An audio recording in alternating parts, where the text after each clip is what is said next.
Good afternoon, welcome to Rundlii Gaming. We're going to be doing another video. This one will be on the base game of Ticket to Ride. They have quite a few different expansions and new variants to it, but this is just the baseline game for it that started the whole franchise of Ticket to Ride. We're going to be going over how to play the game of Ticket to Ride, which is a very simple game. You can actually play it still with like really young kids that are just learning to count. If you make some modifications of the game itself, up to, adults and everybody else. It's a very good intro game for that kind of thing. But how the game itself plays is you have a couple different decks here. This one here is the trains deck, and then you have the mission cards here.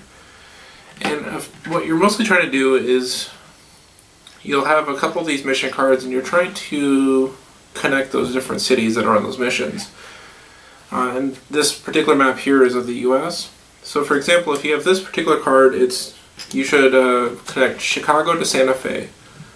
So in this case, it'll actually have little markers on the map to make it a little bit easier if you're not particularly good at the geography of it, or if, like, say you have one of the other maps and you're not as familiar with that particular country. There'll actually be little markers on the card itself here, so you can actually look at that. And it helps reference it a little bit. Like in this case, it shows that like Chicago's here and then Santa Fe's down here. So what you're trying to do is get some sort of line of trains from point A to point B. Like the next mission card might be Portland to Phoenix. So you have Phoenix here, and then you have Portland here. And then you're just trying to get all these to connect as you play through. And depending on the trains that you put down, you'll also gain a certain amount of points, which there's a reference here as well. So for example, if you lay down one single train on a particular track, so let's say if you were to drop a train here, you'll get 1 point. Or if you do a 2 distance train, it's worth 2 points. And then if you were to lay a 3 track, which will be like this one, you'll get 4 points. And then it'll start to get actually a little bit larger. So a 4 track, which could be like this one here, is worth 7. And then a 5 track is worth 10. Then a 6 track is worth, looks like 15. So depending on the size of the track you lay down as well, is going to determine how many points you get out of it. Usually the most efficient way of getting points as far as just laying down tracks go, you're going to want the larger tracks themselves, because those net you more points per train. But then at the same time, these mission cards are also really good for helping out with getting additional points, because if you do a lot of these missions, you can actually gain huge amounts of points for it. So at the start of the game, each player is going to be dealt 3 of these, and for explanation purposes, we're only using 2 players in this, and I'm just going to keep the track of the trains here. So let's say in this case, you are given 3 cards each, and then as far as the train cards go, you'll be getting 4 of these each. I'll explain more what those do as well. So at this point then, each player is going to look at these cards, but they're not going to reveal them to anybody. Now this person has a couple really big ones. One is Seattle to New York. It's worth 22 points. If you do not complete these missions though, they do count against you. So sometimes taking these big point ones, if you don't get them completed, it's going to hurt quite a bit. If you do get it completed, it's worth a huge amount of points though, so it can really benefit you greatly. The other one is Portland to Nashville. So you also have Portland to Nashville here. So at this point you can see that, well, Seattle and Portland are next to each other, so I could connect those and then maybe do a track across to New York and somewhere split it towards Nashville. Like I could maybe go from Nashville to New York as well on this side. So there's a couple of different ways you can take it. The last one is Seattle to Los Angeles. So in this particular case, if I plan on going all the way across, I could actually keep all 3 of the starter ones that I got. But you have to keep at least 2 on this very first draw. So you can discard one of these if one of them didn't work out well for you. Like in this case, Helena to Los Angeles. So you have Los Angeles and then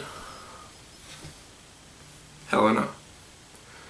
So like this one's an easy one because you could just do this one here as long as no one else went for it before you did. This one is Kansas City to Houston.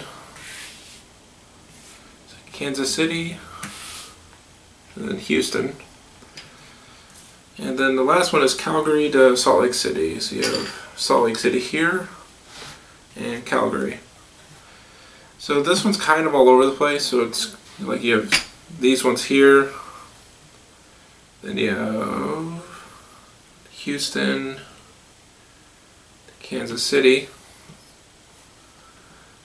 And then, yeah. So this one's spread out a little bit differently. It's still very feasible to do. However, it's just kind of weird how their cards are set up. But you have to keep at least two. These aren't worth quite as much as these ones are. Because like the one that goes from Kansas City to Houston is only worth 5 points, but it's also a very close, track. You only need to drop 5 trains here to actually make that one go through. As compared to like say Seattle to New York, which is huge amount of trains and a lot of different paths, and that one itself is worth 22, so it's worth 4 times as many points. But at the same time, if you don't complete it, it's also worth negative 22 points. So you kind of have to weigh out the pros and cons, because you could grab all 3 of these, but if they're kind of difficult to do, then it's probably not a good idea to take them. But at this point, each player would then choose at least 2. They can keep all 3. We'll just go ahead and just keep 3 with red here. And yeah, I don't think it really matters a lot. We'll just keep all 3 for both of them. Now we're going to go over what these trains are. And what you're going to see is that they're all color-coded. These you also keep secret.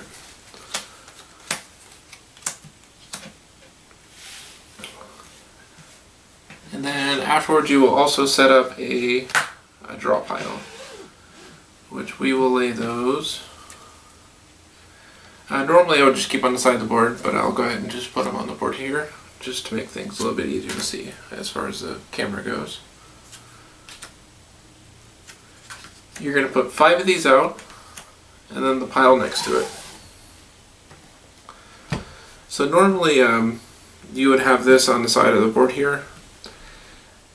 You get a couple different actions per round. Well, you get 1 action per round, but you have a couple different options per round. Now, one is you could draw 2 cards from here, or you could draw 2 from the top. You could draw 1 wild card if it's currently out there. But what you're using these trains themselves for is to make these connections, because you need to discard these trains in order to put down the track itself. For example, if I want to go from like St. Louis here to Kansas City, I need to either drop 2 blue or 2 pink. So if I had 2 pink cards, I could discard those 2 pink cards and then drop 2 trains here. I now have a track there. So now you'll see that some of these are on double rails. You can only use double rails on a 4 or 5 player game. So in the smaller games, like a 2 and 3 player game, like in this case, no one else can lay a track here because it's only in the 4 and 5 player games. In this case 2 player game, they do limit you as far as doing that. So as you can see, there are color-coded ones, and then there are some without color on it. The ones without color, you can use any color as long as they're all the same color. And we'll go ahead and add another one here real quick. But yeah, so let's say if we wanted to drop one here, we would then we could drop 2 green, we could drop the 2 orange, we could drop 2 black trains, doesn't matter. And then also remember, whenever you do actually lay down these tracks, you would then reference your little card here. So whenever I drop 2 trains, like in this case I dropped 2 trains, and then in this case I dropped 2 trains, I would then move up my points. So the first time I dropped 2 trains, I would get 2 points. Second time, I get another 2 points. And basically you have these like kind of really thick puck looking things, and you'll have different ones for different colors. And base of those will be going around the board itself, because on the edge here there's different numbers, and you can use that as like a point counter for the game itself. And so that is two different types of actions you can do, because you only get to do one or the other. Either you can grab trains, you can build a track, or you can get new mission cards. These are the different options that you have each round. So for example, blue can grab 2 cards over here. You immediately replenish it. You know, red might say, well, I want 2 more white trains because I'm going to build a white track somewhere. Blue at this point, you know, they can't find anything that they necessarily need to build right now, so they need more trains here.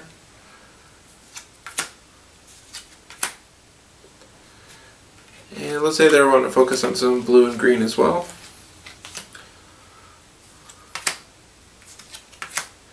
And then this is going to keep going back and forth until you get the cards you need to drop the trains you need.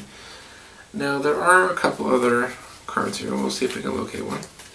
So there are these wild trains here. Now the wild itself can count as any type of train color. So for example, if I wanted to do, let's say if I drew this as red, I can use this with the white. Normally you can only use one color, regardless of where you're going to drop at. The wild counts as any color, so therefore you can use the wild in conjunction with the rest of it. So for example, right now this is 4 white, so I could drop these red trains on something with 4 white. Let's see if we can find one. And also you don't need to, yeah, so we have one here. You do not have to build next to current routes. For example, I could build this one, then I could build somewhere over here, then I could build somewhere over here. You're allowed to build wherever you want at any time. Well, during your turn, but you don't have to worry about only building next to your current train. You can move around on the board as you need to.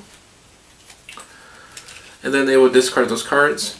Now, another thing I was going to mention is that if a wild card is up here, so if you have a wild card in this particular spot here as well, you can take the wild card, but it does count as both of your grabs. So for example, normally you get 2 cards. Either you can take, you know, like one from the top here, one from here, or you can take 2 from the top of the deck. These are blind, so you're not going to be sure what they are. Or you can take 1 wild card from here. So if you take the wild card, you know that it's going to be any train color that you want. However, it doesn't give you as many trains either. So a little bit of a, you know, pro and con on that. But then lastly, the other action you can do on your turn would be to draw 3 mission cards. So let's say if I want to use my turn to do that, I'll draw 3 mission cards. I get to look at them and then choose at least 1 to keep, but I can keep all 3 if I choose, or I can just keep 2. So let's say if I want to keep the Winnipeg to Houston. For whatever reason, I feel that I can also do that one. You'll discard whatever you don't want to use, and just throw that into that pile over there. And that is all the actions you could do within the game. And as you keep laying down these different tracks, you're going to get points for it. Like the person that laid out the 4 here, you can reference here that they would have gotten 7 points. And then you just kind of keep track of that as you go. You lay track, you try to complete missions, you pick up more missions when you've completed those. And that is the gameplay itself. Now when the game itself ends is when one player, regardless of who it is down to 2 or less trains. Then at that point you can kind of consider it like a sudden over, you know, like a last round sort of thing. So once someone gets down to 2 trains left, then there's going to be 1 last turn for everybody. So each, but each person that's currently playing will now do one last action before the game itself ends. So they may lay more track. If they want to be a little bit more risky, they can try to grab some missions and hope they pull one that is going to already be completed when they pick it up. Because let's say if you've already stretched your route to a whole bunch of cities, then there might be a chance that you may just pick up mission cards and already have it completed, which is a pretty nice little point boost. But you do have to keep at least one of those. So if you don't have any of those completed on that last action, then that could also count against you a bit. The other thing, there is a small bonus, though I've seen it win games a few times, is that whoever has the single longest track that you can go from point A to point B and follow the track is going to get an extra 10 points as well. Alright, so right now we're sitting at... So what we would do is we would count the length of each of these tracks. So from point A to point B, 1, 2, 3, 4, 5, 6, 7, 8, 9, 10, 11, 12, 13, 14. So red has a 14 length track. Alternatively, you have blue. You could count 1, 2, 3, 4, 5, 6, 7, 8, 9, 10, 11, 12, 13. Because that's one single set of track. Or 1, 2, 3, 4, 5, 6, 7, 8, 9, 10, 11, 12. In this case, this one's a little bit smaller. Or you can try to count it this way: 1, 2, 3, 4, 5, 6, 7, 8, 9. So obviously that's not as long. But it's going to be from point A to point B, what is the length of your track. So sometimes having these little sort of random split offs and stuff like that may not be quite as beneficial because it won't give you as long of a track, but it's just a small bonus on top of anything else you've done up to this point. So it's only a 10-point bonus, but again, that can swing the game in your favor at some points, because alternatively, if my opponent got that 10 points, that does put them a little bit above where I could otherwise be. So that's something to kind of take into consideration as well when you're building your tracks as well. Sometimes having a single route is a little more beneficial, because let's say if I went this route instead, this might be a lot more beneficial as far as building goes, because it's 3, 4, 5, 6, 7, 8, 9, 10, 11, 12, 13, 14, 15, 16, 17. So, whereas they had 4, 8, 12, 13, 14. Now originally, if I would have kept them here, I don't have longest track, but if I would have had them here instead, like if I knew I was going to build this way anyway, my track is no longer, I get the additional 10 points off of it. So, and the other thing too is that a lot of times, since no one actually knows what each other's mission is, you're kind of not entirely sure where they're planning on going with their trains as well. So sometimes, though not always intentional, you could screw up other people's plans as well, and that kind of adds a different little aspect of the game. And so I won't say it's completely Euro where your actions don't do anything to anybody else, but it does have that possibility that you could affect someone else's goals in the game as well. But that is going to be the game of Ticket to Ride. This one is made by Days of Wonder, and that was done by Alan Moon. And as I mentioned, it's a very good intro game. I did also mention too that this is very playable with younger children as well. So if you wanted to introduce, like say, smaller kids that are just learning to count into the game, one thing that I've heard a lot of people do is they would actually take out the mission cards and don't use mission cards at all, and then just play with dropping trains on the track. They would have to count the cards in their hand, make sure that they have the right color, to place the trains, but just ignore the missions themselves. Do everything else in the game, pretend the missions don't exist. Then as they get a little bit older, it's a little bit easier to play with like the mission cards, and then once you have the mission cards in, you have at that point the full game Ticket to Ride. And so it's a very easy game, a good way to introduce people into board gaming as a whole, and it is a very good way of just playing into other games as well. So, like if they learn this one, it might be easier to introduce them into maybe like say Trains, because Trains is kind of a blend of like this game and Dominion, and then from Trains you could take them to Dominion, you know, or you may just introduce them strictly to Dominion instead, and then Trains might be your mesh up of the two. But yeah, this is as I said, Ticket to Ride. I hope you've enjoyed watching the video, and hope this explained how to play the game. Definitely watch for more videos. We'll have another one next week. So if you enjoyed this video, like and comment. Subscribe if you haven't subscribed yet. Thank you for watching Rundlii Gaming, and you have a good day.